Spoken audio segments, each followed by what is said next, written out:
Number, ججز 18 number.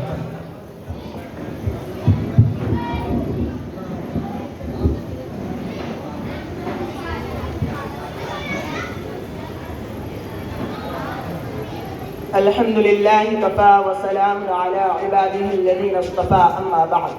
فقد قال الله تعالى في القرآن المجيد والفرقان الحميد أعوذ بالله من الشيطان الرجيم بسم الله الرحمن الرحيم يا أيها النبي إنا أرسلناك شاهدا ومبشرا ونذيرا وقال النبي الكريم عليه التحية والتسليم أنا بعثت لأتمم مكارم الأخلاق صدق الله العلي العظيم وصدق رسوله النبي الكريم۔ آج کے اس دین و دانش کے جشن درے کے محترم صدر نشین اور حضرات سامعین، السلام علیکم ورحمۃ اللہ وبرکاتہ۔ مجھے اس عظیم الشان جلسے میں ہجرت رسول صلی اللہ علیہ وسلم کے موضوع پر لب کشائی کا مکلف بنایا گیا ہے۔ میں اس شعر سے اپنی تقریر کا آغاز کرتا ہوں۔ مشکل تھے راستے آسان ہو گئے، دشمن یہ دیکھ کر حیران ہو گئے۔ مشکل تھے راستے آسان ہو گئے، دشمن یہ دیکھ کر حیران ہو گئے۔ رکھا جب میرے نبی نے دنیا میں قدم، پتھر بھی کلمہ پڑھ کر مسلمان ہو گئے۔ حضرات غرامی قدر، جب دنیا رنگ و بو، کفر و دلالت کی تاریکیوں میں گم ہو چکی تھی، رشد و ہدایت کی شمعیں اثر ہو چکی تھی، وحدانیت کا سراغ ناممکن الحصول ہو چکا تھا، انبیاء سابقین کی تعلیمات محو ہو چکی تھی، گزشتہ صحیفوں کے نصیحت بھرے اوراق کو جہالت و ظلامت کی دیمک نے اپنی خوراک بنا لیا تھا، الحاد و زندقیت کا عفریت منہ کھولے ہر طرف دندناتا پھر رہا تھا، لادینیت اور شیطانیت کا ہر چہار جانب بول بالا تھا، بد تہذیبی اور بے دینی کی بحریں ناپیدا کنار میں انسانیت غرقاب ہو چکی تھی، کشتی ملت گمراہی کے طوفان نوح میں ہچکولے کھا رہی تھی، امت مرحوم کا شیرازہ اتحاد بھی گر چکا تھا اور دنیا ستم رسیدہ کا کوئی پرسان حال نہ تھا۔ تو برادران اسلام، ایسے نازک ترین دور اور قسم پرسی کے عالم میں دریائے رحمت کو جوش آیا اور اس نے اپنی قدرت کے وسیع اور محیط صدر سے اس در یتیم کو نکالا،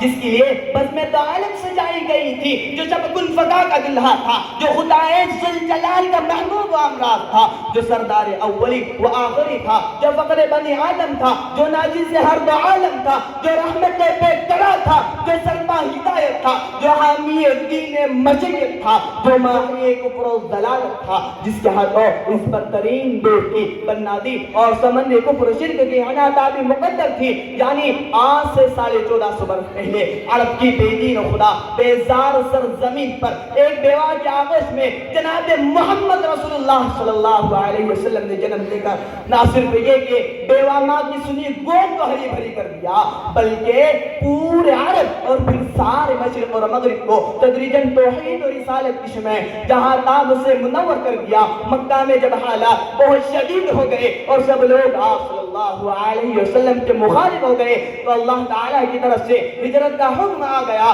تو قریش نے آحد صلی اللہ علیہ وسلم کے قتل کا منصوبہ بنایا اور اللہ تعالیٰ کی مصلحت بھی یہی تھی کہ آپ صلی اللہ علیہ وسلم کو مکہ میں اس وقت تک رکھے جب تک کہ مکہ والے دشمنی کی آخری حد تک نہ پہنچ جائے۔ کفار مکہ کو جب اس بات کا علم ہوا کہ مسلمان مدینے کی طرف ہجرت کر رہے ہیں اور کسی وقت نبی کریم صلی اللہ علیہ وسلم بھی تشریف لے جائیں گے، تو ابو جہل نے تمام سرداروں کو جمع کر کے کہا کہ اگر محمد صلی اللہ علیہ وسلم نکل گئے تو اچھا نہ ہوگا۔ مختلف تجویز پیش ہوئی، آخر اس بات پر اتفاق ہوا کہ ہر قبیلے سے ایک ممتاز جوان چن لیا جائے اور وہ سب مل کر ایک دم آحد صلی اللہ علیہ وسلم پر حملہ کر دے۔ اس صورت میں ان کا خون تمام قبیلوں میں تقسیم ہو جائے گا اور ان کے خاندان کے لوگوں کو یہ جرأت نہ ہو سکے گی کہ وہ سارے قبیلوں سے لڑائی مول لے۔ چنانچہ اس فیصلے کے بعد ہر قبیلے سے ایک جوان چن لیا گیا اور ایک رات مقرر کر کے ان سے کہہ دیا گیا کہ وہ محمد صلی اللہ علیہ وسلم کے مکان کے پاس جمع رہے اور جس وقت وہ صبح باہر نکلے تو سب مل کر ایک ساتھ حضور صلی اللہ علیہ وسلم پر ٹوٹ پڑے اور قتل کر ڈالے. آن صلی اللہ علیہ وسلم کو دشمنوں کے مشرے کی اطلاع ملتی رہی اور اللہ تعالیٰ کی طرف سے بھی ہجرت کا حکم آ گیا. تو آپ صلی اللہ علیہ وسلم حضرت ابو بکر صدیق رضی اللہ عنہ کے مکان پر تشریف لے گئے اور ان سے تمام واقعہ بیان فرمایا. انہوں نے ساتھ رہنے کی درخواست کی جسے حضرت صلی اللہ علیہ وسلم نے قبول فرمایا. جب سے حضرت ابو بکر صدیق رضی اللہ عنہ کو معلوم ہوا تھا کہ ہم کو یہاں سے ہجرت کرنا ہے تو انہوں نے اسی وقت سے خاص طور پر 2 اونٹوں کی پرورش شروع کر دی تھی. چنانچہ فوراً دونوں اونٹ حضرت صلی اللہ علیہ وسلم کی خدمت میں پیش کر کے درخواست کی کہ ان میں سے ایک اونٹ پسند فرما لیجئے. حضرت صلی اللہ علیہ وسلم نے ایک اونٹ خرید لیا